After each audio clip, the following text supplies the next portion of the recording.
ऐसा फील हो रहा था जैसे कि उसके जिंदगी को बर्फ खींच रही है। शरीर में आग सी लगी हुई थी और उसे भरोसा नहीं हो रहा था कि मरते वक्त इतना ज्यादा दर्द भी होता है। पर तभी एक लड़की उससे कहती है कि तुम ठीक हो, तुम नहीं मरोगे। किसी को मरने के लिए इससे कुछ ज्यादा चाहिए होता है। और बेहोश होने से पहले उसे यही वही सुनाई दी थी। और ये पहली बार था जब हमारा हीरो उसके वाइफ से मिला था। इसके बाद हमें दिखाया जाता है कि जब हमारे हीरो का जन्म हुआ था और डैड ने उसका नाम नासा दिया था, क्योंकि वो चाहते थे कि वो यूनिवर्स जितना बड़ा बने। किंडरगार्टन में आते आते जब टीचर उसका नाम पूछा करते थे, उसका नाम नासा पता चलने पर वो हंस देते थे। बच्चे भी पूछते थे कि क्या तुम एस्ट्रोनॉट बनने वाले हो, वरना तुम्हारा नाम नासा क्यों रखा गया है। पहले तो नासा को समझ नहीं आता था कि आखिर यह हो क्या रहा है, क्या लोग उसकी तारीफ कर रहे हैं। पर जब भी उसे रियलाइज हो गया कि लोग उसका मजाक बना रहे हैं, उसने ठान लिया कि वो कोई ऐसा बनकर दिखाएगा जिसकी सभी रेस्पेक्ट करेंगे। सभी ये बात सोचेंगे कि वो तो नासा से भी बेहतर है। और अपने इस जिल की वजह से नासा अपने मिडिल स्कूल के थर्ड ईयर में टीचर से कहता है कि वो सुकुबा यूनिवर्सिटी के एफिलिएटेड हाई स्कूल में एनरोल करना चाहता है, जिसकी कट ऑफ बहुत ही ज्यादा हाई जाती है। और नासा बस इसी में ही अप्लाई करना चाहता है, कोई और दूसरा ऑप्शन रखना ही नहीं चाहता। जबकि टीचर कहती है कि उसे बैकअप स्कूल्स भी रखनी चाहिए, वरना उसका एक साल बर्बाद हो जाएगा। पर नासा इतना ज्यादा कॉन्फिडेंट है कि वो बस उसी में ही अप्लाई करना चाहता है। पर टीचर फिर भी उसे एक बार और सोचने के लिए कहती है। पर नासा को खुद पर भरोसा था कि किस्मत में चाहे कुछ भी क्यों ना हो, वो उसे फेस करने के लिए बिल्कुल ही तैयार है। और वो ऐसे ही हर बार टॉप करते हुए एंट्रेंस एग्जाम भी क्लियर कर लेगा। पर तभी उसे अपने रोड के दूसरे साइड एक बहुत ही क्यूट लड़की दिखती है, जिसे देखते ही नासा बिल्कुल मोहित हो गया था। सोचता है कि ये शायद मेरी ही एज की होगी या फिर मुझसे भी छोटी। और वह बिना कुछ सोचे उसकी तरफ जाने लगता है उससे बात करने, ये देखे बिना कि एक ट्रक आ रहा था जिससे कि वो टकरा जाता है। और हम लोगों ने यही सीन स्टार्टिंग में देखा था। नासा सोच रहा था कि मुझे उसका नाम तक पता नहीं चला और मैं मरना नहीं चाहता। तभी वो लड़की आकर कहती है कि तुम नहीं मरोगे, किसी को मरने के लिए इससे कुछ ज्यादा चाहिए होता है। पर वो लड़की भी ब्लीड कर रही होती है और वो ट्रक ड्राइवर को कहती है कि नासा को जल्दी से हॉस्पिटल लेकर जाओ। तो ड्राइवर कहता है कि क्या वो नहीं जा रही, क्योंकि वो तो नासा को बचाने के लिए सामने आ गई थी और उसे भी चोट आई है। और नासा भी उसे कुछ पूछना चाह रहा था कि ऐसा क्यों हुआ, उसने ऐसा क्यों किया। पर वो लड़की कहती है कि उसे अभी बात करनी नहीं चाहिए और रेस्ट करने पर फोकस करना चाहिए। और जब भी उसे होश आए उसे भूल जाना चाहिए कि उसके साथ ऐसा कुछ भी हुआ था, कि वो किसी लड़की से भी मिला था। और उसे जाता हुआ देख नासा को ऐसा फील हो रहा था कि जैसे वो प्रिंसेस कागुया हो। नासा सोचता है कि जब प्रिंसेस कागुया को जाना होता है उसे कोई रोक नहीं पाता। अगर वो भी अभी उसे बात नहीं करता है तो हो सकता है कि वो उसे कभी और बात कर ही ना पाए, वो कहीं खो जाए। इसलिए वो अचानक से ही उठ जाता है। ड्राइवर कह रहा होता है कि उसे रेस्ट करनी चाहिए और वो एम्बुलेंस को बुला रहा है। पर नासा कहता है कि वो उसके बात समझ रहा है, पर वो लड़की बड़ी क्यूट है और इसलिए उसे जाना ही होगा। और वो भाग भाग कर उस लड़की को ढूंढने लग जाता है और थोड़ा आगे चलने पर उसे वो लड़की मिल भी जाती जो कि एक बस स्टॉप पर बैठी हुई थी। नासा पहले तो उसे थैंक्स कहता है कि उसकी वजह से उसकी जान बच पाई। वो खुद को इंट्रोड्यूस भी करता है और वो लड़की बड़ी हैरान हुई थी कि इतना कुछ सीरियस इंजरीज होने के बाद भी वो मूव कर पा रहा है।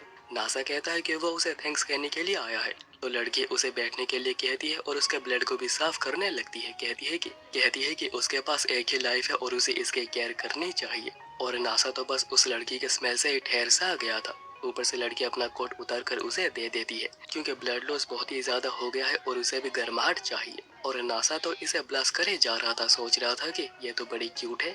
लड़की फिर उसे यहीं पर बैठने के लिए कहती है और वो जा रही होती है। कहती है कि वो एक एम्बुलेंस को कॉल कर देगी और वो यहीं पर बैठा रहे। तो नासा उसे रोकने की कोशिश करता है पर वो तभी गिर जाता है। तो वो लड़की कहती है कि एक्सीडेंट की वजह से उसके दोनों पैर टूट गई है। वो बस एड्रेनालिन की वजह से ही इतना कुछ कर पा रहा था, उसे दर्द बिल्कुल भी फील नहीं हुआ है। पर इसका इफेक्ट कम होता जा रहा है और वो जैसे ही पूरा उतर जाएगा उसके लिए होश में रह पाना भी बहुत ही मुश्किल होगा। और नासा के साथ ठीक ऐसा ही होने लगता है।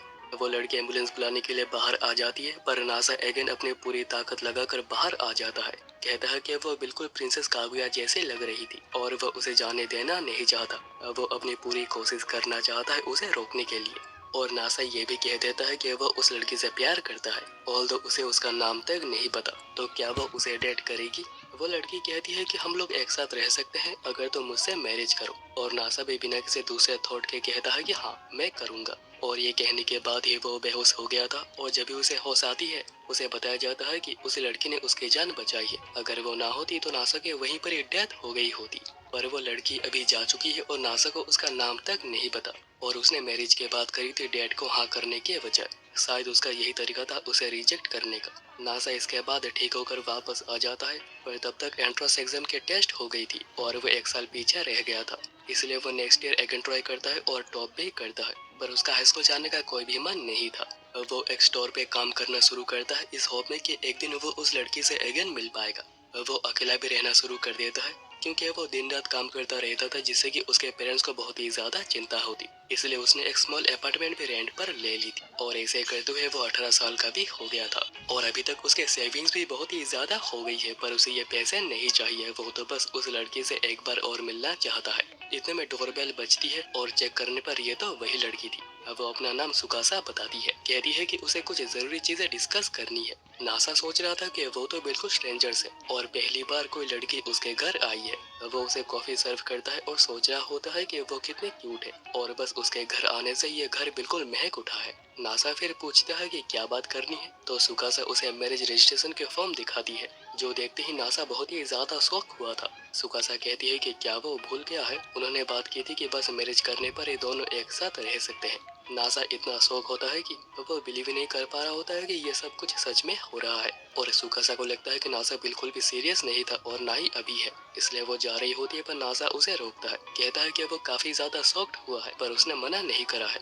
वो उसे प्यार करता है और हमेशा उसके साथ ही रहना चाहता है, और अगर इसके लिए उन्हें मैरिज करनी होगी तो वो इसके लिए भी तैयार है। सुकासा ब्लश करने लगती है, क्योंकि नासा ने अनजाने में ही उसे प्रपोज कर दी है। नासा फिर देखता है कि एक मैरिज रजिस्ट्रेशन कैसी होती है। उन्हें कुछ विटनेसेस चाहिए होती है, जो कि सुकासा पहले से ही लेकर आई है, और नासा के पास सारे जरूरी डॉक्यूमेंट्स भी है। वो फॉर्म फिल करने लग जाता है, पर वो सोच रहा होता है कि ऐसा लग रहा है जैसे कि ये कोई स्कैम हो, पर स्कैम हो जाना तो कोई रेयर चीज नहीं है, जब होगा तब देखा जाएगा। सुकासा फिर देखती है कि उसका नाम चेंज होने के बाद युकाजी सुकासा हो जाएगा, जो कि उसे अच्छा भी लगता है। सुकासा कहती है कि उन दोनों के लाइफ में प्रॉब्लम्स होंगी, पर उसने जो भी कुछ कहा है वो सब कुछ सच है, और वो होप कर रही है कि वो ये रिलेशन को कैरी कर पाएंगे। सुकासा फिर इसी वक्त नासा को लेकर बोर्ड ऑफिस जाने लगती है, जहाँ पर बस एक साइन चाहिए होते हैं, जिससे कि ये ऑफिशियल हो जाएगा कि दोनों की मैरिज हो गई है। और एक बोर्ड ऑफिस 24/7 ही ओपन रहता है। नासा सोच रहा होता है कि क्या बस एक पेपर को सबमिट करने से हमारी मैरिज हो जाएगी। और अभी नासा ये भी नोटिस करता है कि सुकासा ने जब पहली बार उसका नाम सुना था वो हसीन नहीं थी, जैसे कि दूसरा करते हैं। सुकासा का तो इवन नासा के बारे में बहुत कुछ भी पता है, इवन उसके पास उसके प्रॉपर जानकारी है, और उसे लगता है कि नासा नेम काफी अच्छा है। और ये सारी बातें सुनने के बाद उसे काफी अच्छा फील हो रहा था। जिसके बाद दोनों फॉर्म को सबमिट करते हैं, और सुकासा अंडर एज होने की वजह से उन्हें पेरेंट्स की परमिशन चाहिए होगी, जो कि वो पहले से ही लेकर आई थी, और बस इससे ही काम बन जाता है। थोड़ी देर बाद उन्हें सर्टिफिकेट दे दिया जाता है और वह भी ऑफिशियली मैरिड हो गए हैं, और ये पौधा उन्हें एज ए वेडिंग गिफ्ट दिया गया है। नासा को फील ही नहीं हो रहा होता है कि दोनों अभी मैरिड हैं। सुकासा फिर कहती है कि हाथ पकड़ना चाहोगे, तो नासा बहुत ही ज्यादा नर्वस होकर हाथ पकड़ता है। सोचता है कि कितना सॉफ्ट और वार्म है, क्या सच में मैरिज ऐसा होता है, और अभी मैं मरने तक उसके हाथ को पकड़ पाऊंगा जब भी चाहूँ। तो सुकासा कहती है कि वो बहुत ही हार्डली पकड़ा है, तो नासा जल्दी से हाथ हटा लेता है, और नासा ने इससे पहले जोर से कहा था कि मैं इसे मरने तक पकड़ सकता हूँ। तो सुकासा कहती है कि वेल हम मैरिड हैं, तो तुम जब भी चाहो इस हाथ को पकड़ सकते हो। और अभी यहीं से दोनों की रिलेशन स्टार्ट हो जाती है। और अभी वापस आते हुए सुकासा पूछती है कि क्या उसके घर पे 2 फुटोन्स है, तो नासा कहता है कि नहीं, बस एक ही बेड है। तो सुकासा कहती है कि ठीक है, बाद में मिलते हैं। पर नासा सोच रहा होता है कि हम तो मैरिड हैं, यानी हम लोग अभी एक ही साथ ही एक ही घर पे एक ही बेड पर रहेंगे। और अभी थोड़ी देर के बाद नासा ये सोचकर ब्लश कर रहा होता है कि हम लोग अभी मैरिड है, यानी हम लोग अभी एक साथ ही इसी अपार्टमेंट में रहेंगे, और मैं जब चाहे उसे पकड़ सकता हूँ। और अभी नेक्स्ट डे नासा बिल्कुल भी प्रिपेयर नहीं था कि वो किसी और के साथ रहेगा, और ऊपर से इसी एक बेड पर सोना। नासा बेड का साइज सोचने लग जाता है, और बेड एक सेमी सिंगल बेड है, मतलब उनकी जगह सही से नहीं हो पाएगी। नासा जल्दी से सेमी डबल बेड चेक करने लग जाता है, पर कोई भी बेड अभी 1 घंटे में यहाँ पर नहीं मिल सकती है। तो नासा शांत होकर बैठता है, सोचते हैं कि अगर वो एक साथ ऐसे सोते हैं या फिर वैसे, तो वो इस बेड पर आसानी से सो पाएंगे। पर इतने में सुकासा कहती है कि लगता नहीं कि मैं वहाँ पर अच्छे से सो पाऊंगी। दरवाजा खुला था तो मैं अंदर आ गई, और वो सब कुछ स्टार्टिंग से ही देख रही है। उसने नॉक भी करा था, पर नासा तो इस सब में खोया हुआ था। खैर सुकासा अपने सूटकेस लेकर यहाँ पर आ गई है। नासा सोच रहा होता है कि इसमें उसके सारी जरूरत की चीजें होंगी, इसका मतलब उसके पास रहने की कोई जगह नहीं है और वो यहीं पर ही रहेगी। पर वो ये बात कंफर्म होना चाह रहा था, इसलिए वो कॉफी बनाते हुए पूछ लेता है कि अगर वो लेट हो जाती है तो क्या घर पे लोग चिंता नहीं करेंगे। तो सुकासा कहती है कि उसके पास कोई घर नहीं रहा। तो नासा बहुत ही नर्वस हो जाता है। सुकासा कहती है कि वो आज से रोज यहीं पर रहने वाली है और यहाँ पर एक ही बेड है, ये अच्छा नहीं है। तो नासा कहने लगता है कि मैं नीचे सो जाऊंगा और तुम बेड पर सो जाना। पर सुकासा कहती है कि इससे तो नासा बीमार पड़ सकता है, तो वो एक कैप्सूल होटल में रह लेगी। तो नासा इससे उदास हो जाता है। तो सुकासा हंसते हुए कहती है कि वो मजाक कर रही थी, वो कहीं भी नहीं जा रही। आफ्टर ऑल वो उसकी वाइफ है। नासा इसे बड़ा खुश हुआ था, पर सोचते हैं कि आखिर सुकासा ने उसे मैरिज करी ही क्यों। इससे पहले सुकासा ने उसे ट्रक से बचाया भी था, जबकि नासा ने उसके लिए कुछ भी नहीं करा है। और फिर उसने मैरिज की बात की, पर वो मुझे प्यार आखिर क्यों ही करेगी। और फिर वो ये बात पूछ लेता है कि आखिर तुमने मुझसे शादी क्यों की है, जबकि हम दोनों एक दूसरे को अच्छे से जानते तक नहीं है। पर सुकासा उल्टा नासा से पूछती है कि आखिर उसने शादी क्यों की। तो नासा बता देता है कि क्योंकि वो उसे प्यार करता है। तो सुकासा कहती है कि उसे पता था और उसने भी शादी इस रीजन की वजह से ही करी है, पर उसका हस्बैंड ये बात समझ ही नहीं पाया। नासा फिर पूछता है कि आखिर उसे प्यार कब हुआ। पर सुकासा कहती है कि ये तो एक सीक्रेट ही है, और वो ये कहने के बाद जाने लगती है। तो नासा एंग्जियस हो जाता है कि वो सुकासा को फिर से खो देगा, इसलिए वो उसे यहीं पर ही रुक जाने के लिए कहने लगता है। सुकासा कहती है कि पर यहाँ पर तो बस बेड एक ही है। तो नासा कहता है कि वो अभी जाकर एक बेड खरीद कर आता है। तो सुकासा कहती है कि अगर हम एक बेड खरीद रहे हैं तो हमें एक मेमोरी फोम खरीद लेनी चाहिए। और फिर दोनों शॉपिंग के लिए आ जाते हैं और नासा कहता है कि सुकासा अपनी मर्जी का कोई सा भी चूज कर सकती है। तो सुकासा कहती है कि क्या ये मेरे हस्बैंड की तरफ से मेरे लिए पहली गिफ्ट है। तो नासा तो बिल्कुल ही शर्मा गया था। और फिर सुकासा फोटोज को चेक करने लग जाती है, और क्योंकि नासा को इनके बारे में बहुत कुछ पता था, तो वो सुकासा को गाइड करने लगता है कि कौन सा लेना बेटर होगा। और इससे सुकासा बहुत ही ज्यादा इम्प्रेस भी हुई थी कि उसे ये सब कुछ भी पता है। नासा तभी रियलाइज करता है कि ये तो एक डेट जैसा है, मतलब कि वो यहाँ पर सुकासा का हाथ पकड़ सकता है। तो वो बहुत ही हिम्मत करके हाथ को बस टच ही कर पाता है। तो सुकासा खुद ही उसका हाथ पकड़ लेती है और रिलेट करते हुए दोनों शॉपिंग करने लगते हैं। और फिर दोनों फोटोज खरीद के वापस आ गए थे, और ये थोड़े महंगे हैं, पर सुकासा को यही पसंद आए थे। और सुकासा को खुश देखकर नासा भी बहुत ही ज्यादा खुश हो गया था। सुकासा कहती है कि वो यहाँ सो सकता है, पर नासा की उसके पास सोने की हिम्मत ही नहीं होती है। कहता है कि नहीं नहीं ठीक है, और अभी उन्हें सो जाना चाहिए क्योंकि रात बहुत हो गई है। और फिर सुकासा के पूछने पर नासा बताता है कि यहाँ पर नहाने की कोई जगह नहीं है, और वो नहाने पास के एक लोकल बाथ हाउस में जाता है। और सुकासा को अभी रात के लिए कुछ चीजें चाहिए होती है, जैसे कि hair brush, hair clips, creams, ये कुछ भी यहाँ पर नहीं था। तो नासा कहता है कि वो तो अभी स्टोर से ले आएगा। तो सुकासा कहती है कि क्या वो उसका अंडरवेयर भी ला सकता है। तो नासा फिर से शर्मा जाता है। तो सुकासा कहती है कि तो चलो साथ ही चलते हैं, और वह उसका हाथ पकड़ती है क्योंकि ये उसका भी हक है। थोड़ी देर के बाद नासा यहाँ पर बाहर बैठा हुआ था और दूसरी साइड पर सुकासा चेंज कर रही होती है। नासा तो सोच रहा होता है कि मैरिज तो सच में बहुत ही ज्यादा बढ़िया है, और अभी इसके बाद नासा के चेंज करने की बारी थी। तो सुकासा कहती है कि वो यहाँ पर सामने चेंज कर सकता है, पर नासा तो शर्मा जाता है। और सुकासा भी समझती है कि अगर उसे भी कोई नेकेड देखे तो उसे भी शर्म आएगी। नासा सोचने लग जाता है कि क्या सुकासा का उसमें कोई भी रोमांटिकली इंटरेस्ट है। नासा फिर चेंज करके आता है और अंदर सुकासा ने बाल बांध लिए थे, जिसमें कि वो और भी ज्यादा क्यूट लग रही है। और फिर दोनों सोने चलते हैं, और अभी इस मूनलाइट में वो एक आर्टिस्टिक मास्टरपीस जैसे लग रही थी। इतने में सुकासा उसे आज के इतने सारे हेल्प्स के लिए शुक्रिया कहती है। पर नासा कहता है कि वो तो खुश है कि सुकासा ने अपना प्रॉमिस रखा और उसे मैरिज करा। और फिर सुकासा उसे गुड नाइट डार्लिंग कहती है, जिससे तो नासा का बस हो गया था। और अभी कुछ देर के बाद नासा की धड़कन इतनी ज्यादा बड़ी हुई थी कि उसे बिल्कुल भी नींद नहीं आ रही थी। पर सुकासा तो बिल्कुल गहरी नींद में सोई हुई है, क्योंकि नासा उसके ब्रीदिंग चेंज को भी नोटिस कर पा रहा है। वो सोच रहा होता है कि मेरी वाइफ कितनी ज्यादा क्यूट है। पर सुकासा का सोना बहुत ही ज्यादा खराब है, कभी यहाँ पर तो कभी वहाँ पर। वो तो फूटन से बाहर भी चली गई थी। नासा सोचता है कि उसे फूटन पर वापस ले आना चाहिए, वरना वो बीमार हो जाएगी।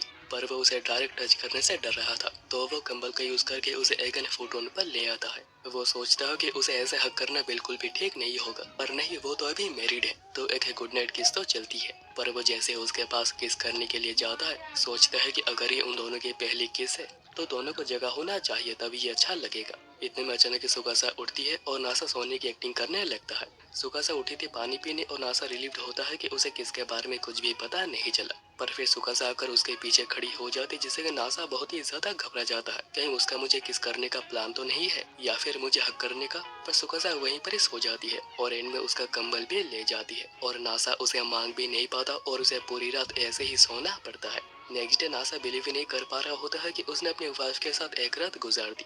सुकासा वहीं पर उठने के बाद बहुत ही कंफ्यूज थी कि उसके बाल आखिर खुले क्यों है और आखिर नासा का कंबल यहाँ पर क्या कर रहा है। और तभी सुकासा वहीं पर बैठे बैठे चेंज करने लग जाती तो नासा उसे रोकता है और सुकासा कहती है कि इतनी लाइट में उसे चेंज करने में शर्म आएगी। तो नासा जल्दी से खिड़की बंद करके बाहर आ जाता है, पर वो सोच रहा था कि क्या उसे बस लाइट से प्रॉब्लम थी और उसने ये भी नोटिस करा था कि उसने अंदर कुछ भी नहीं पहना जिससे वो अगेन शर्मा गया था। इतने में सुकासा पूछती है कि क्या उसने उसे बुलाया और अभी नासा अंदर आकर देखता है कि सुकासा बिल्कुल एक वाइफ जैसे लग रही थी और अभी बात हो रही होती है कि वो एक दूसरे को क्या बुलाएंगे। तो नासा सुकासा को सुकासा चैन कहता है, जिसे सुकासा बहुत ही ज्यादा शर्माने लगती है और सुकासा कहती है कि वो तो उसे डार्लिंग ही बुलाएगी क्योंकि नासा को उसका नाम लेकर बुलाने में उसे वक्त लगेगा, उसे आदत नहीं है। तो नासा कहता है कि ठीक है सुकासा चैन, जिससे कि वो अगेन शर्माने लग जाती है।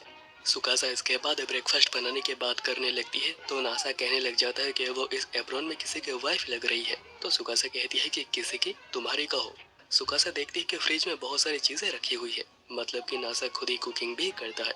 नासा कहता है कि उसने एक रिसर्च करी है कि एक एडल्ट मेल को कितना खाना चाहिए और क्या क्या खाना चाहिए और वह उसे हिसाब से ही खाना बनाता है। वो सब कुछ एक साथ ही बना लेता है ताकि कुछ भी मिस ना हो जाए और उसमें कोई टेस्ट नहीं होता है पर काम चल जाता है। तो सुकासा कहती है कि ये कुकिंग थोड़ी है, ये तो केमिस्ट्री है, मैं तुम्हें 10 मिनट में ब्रेकफास्ट बनाकर देती हूँ। और सुकासा फटाफट ब्रेकफास्ट बना देती है और नासा जैसे ही टेस्ट करता है वह बिल्कुल ही दीवाना हो गया था। सुकासा ने पूरे ब्रेकफास्ट में वही सारी चीजें यूज करी थी जो कि नासा करता है और सुकासा के चेहरे पर एक प्राउडनेस भी दिखाई दे रही थी। कहती है कि बहुत समय तक कुकिंग करते हुए वो इतने बेहतर हो पाई है और वो लगभग सब कुछ ये बना सकती है, बस इंग्रेडिएंट्स होनी चाहिए। और उसे खुशी है कि नासा को ये पसंद आए।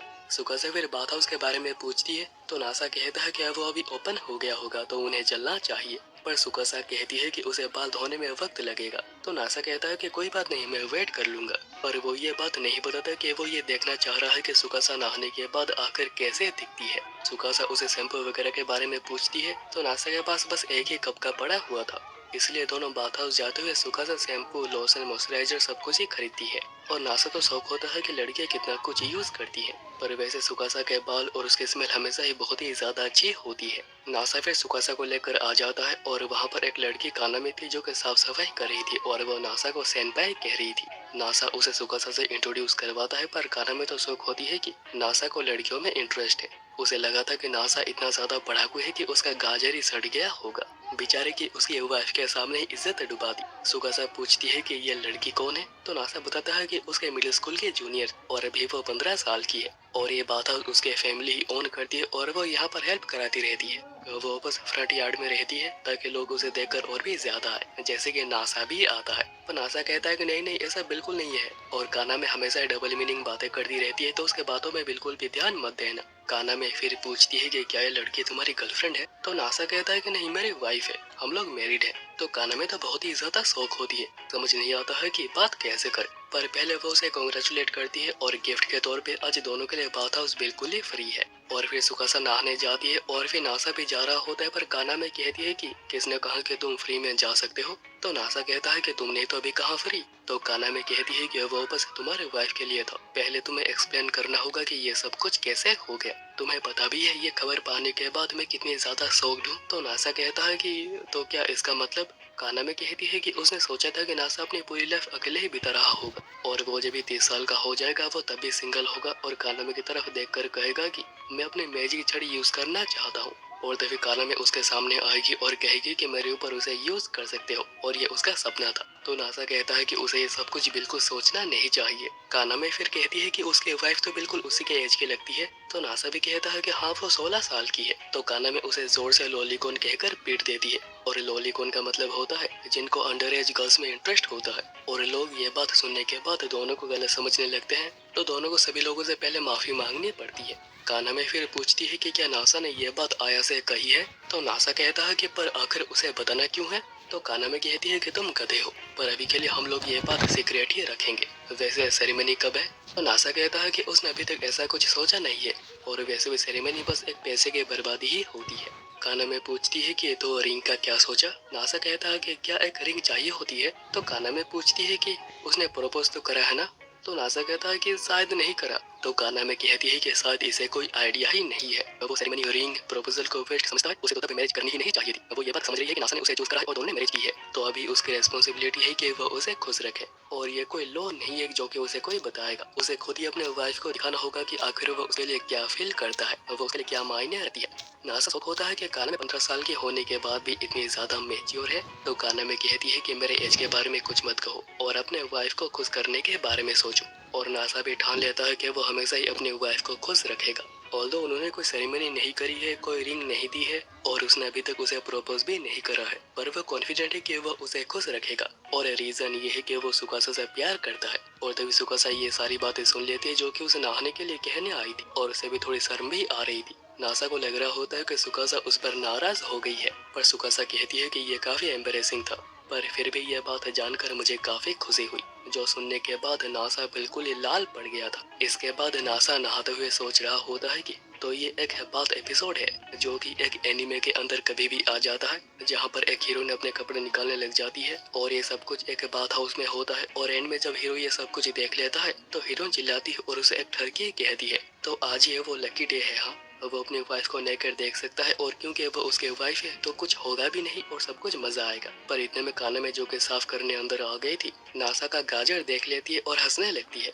नासा तो भागकर पानी में आ गया था और पूछता है कि आखिर वो यहाँ पर कब से है। तो काना में कहती है कि तब से जब से वो बाथ हाउस को एक्सप्लेन करने में लगा हुआ था। और अभी नासा तो शर्म के मारे बाहर भी नहीं आ पा रहा। काना में कहती है कि उसे ज्यादा देर तक अंदर रहना नहीं चाहिए, वरना वो और भी ज्यादा सिकुड़ जाएगा। ऑब्वियसली वो यहाँ पर हाइट की बात ही कर रही है। यहाँ पर अभी सुकासा देखती है कि फीमेल्स में कोई भी नहीं था, इसलिए वो अकेले ही चलकर नहाने लगती है और वो गाना भी गुनगुना रही होती है। और उसे ऐसा फील हो रहा होता है कि जैसे कि ये पूरी जगह बस उसी के लिए बुक्ड है। इतने में एक लड़की निकलती है, कहती है कि वो ओनर की बड़ी बेटी है और डेली ओपन होने से पहले वो सबसे पहले नहाती है, पर वो आज गलती से नहाते हुए सो गई थी। सुकासा कहती है कि नहीं नहीं कोई बात नहीं, पर वो कह रही होती है कि सुकासा को उसके सामने नेकेड होना पड़ा, उसे बुरा लग रहा होगा, तो प्लीज उसे माफ कर दे। सुकासा कहती है कि नहीं नहीं, वो बिल्कुल भी शर्मिंदा नहीं है, पर वो कहती है कि उसने सब कुछ देखा था। सुकासा कैसे खुश हो गई थी कोई ना होने पर, और फिर वो गाना भी गाने लगी थी। और कोई भी लड़की नहीं चाहती होगी कि कोई भी उसे ये सब कुछ करता हुआ देखे,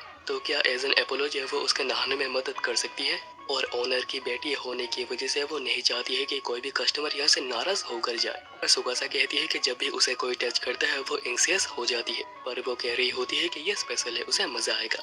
पर अभी यहाँ तो काना में अभी क्लीन करे जा रही थी और नासा पूछ रहा होता है कि उसका काम आखिर कब पूरा होगा, क्योंकि वो तो बाहर आ ही नहीं पा रहा और काना में के होते हुए वो बाहर आ भी नहीं सकता है। पर काना में कहती है कि उसे तो वक्त लगेगा, पर अभी उसे बाहर आ जाना चाहिए। वैसे भी वो उसका बिचका हुआ गाजर पहले ही देख चुकी है।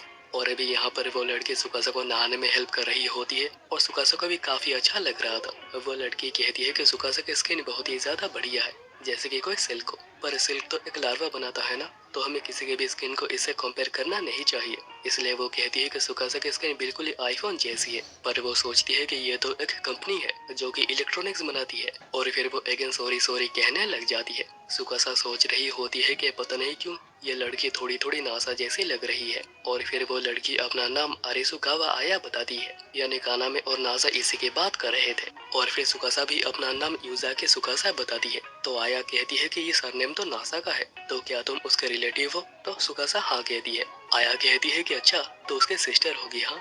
और अभी अगले सीन में नासा सुकासा के बारे में सपने देखे जा रहा था और उसके उठते ही सुकासा उसे गुड मॉर्निंग कहती है। कहती है कि वो सोते हुए बड़ा ही क्यूट लग रहा था। तभी आया भी वहीं पर आती है और उसे तो लगता है कि सुकासा नासा के फैमिली की ही एक मेंबर है, और वैसे भी वाइफ फैमिली का ही पार्ट होती है, मतलब बात तो सही है। आया कहती है कि वो बहुत ही ज्यादा क्यूट है। तो सुकासा पूछती है कि क्या वो दोनों एक दूसरे को जानते हैं, पर कैसे? तो नासा बताता है कि दोनों ही मिडिल स्कूल में क्लासमेट्स थे और नासा बाथ हाउस में बहुत ही ज्यादा हेल्प कर चुका है और हमेशा कराता भी रहता है। एक्चुअली ये बाथ हाउस उनके फैमिली बहुत पहले से ओन करती है, पर कुछ सालों पहले जब उसके ग्रैंडपा की डेथ हो जाती है, बाथ हाउस की कंडीशन बहुत ही ज्यादा खराब होने लगी। डैड ने एक मैस्कॉट एडवर्टाइजमेंट के लिए बनाई थी और उसकी जो भी लड़की वॉइस थी, डैड उसके पीछे पागल हो गए और उसके ऊपर ही पैसे उड़ाने लगे।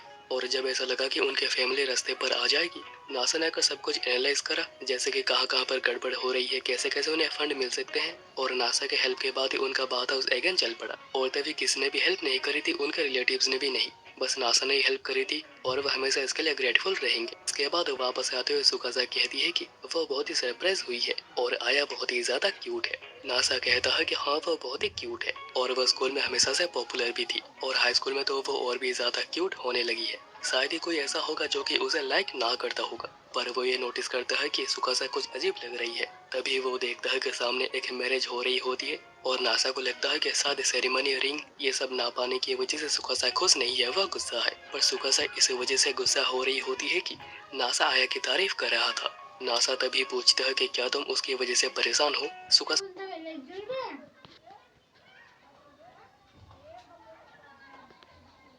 तो लगता है कि वो आया की बात कर रहा है, तो सुकासा कहती है कि नहीं नहीं ऐसा कुछ नहीं है। पर उसे समझ आ रहा है कि किसी को ऐसा क्यों लगे, क्योंकि वो काफी स्पेशल और प्रिटी है। नासा को लगता है कि वो सेरेमनी की बात कर रही है जो कि हमेशा स्पेशल होती है। सुकासा कहती है कि ऐसा नहीं है कि वो जेलस है, पर वो चाहती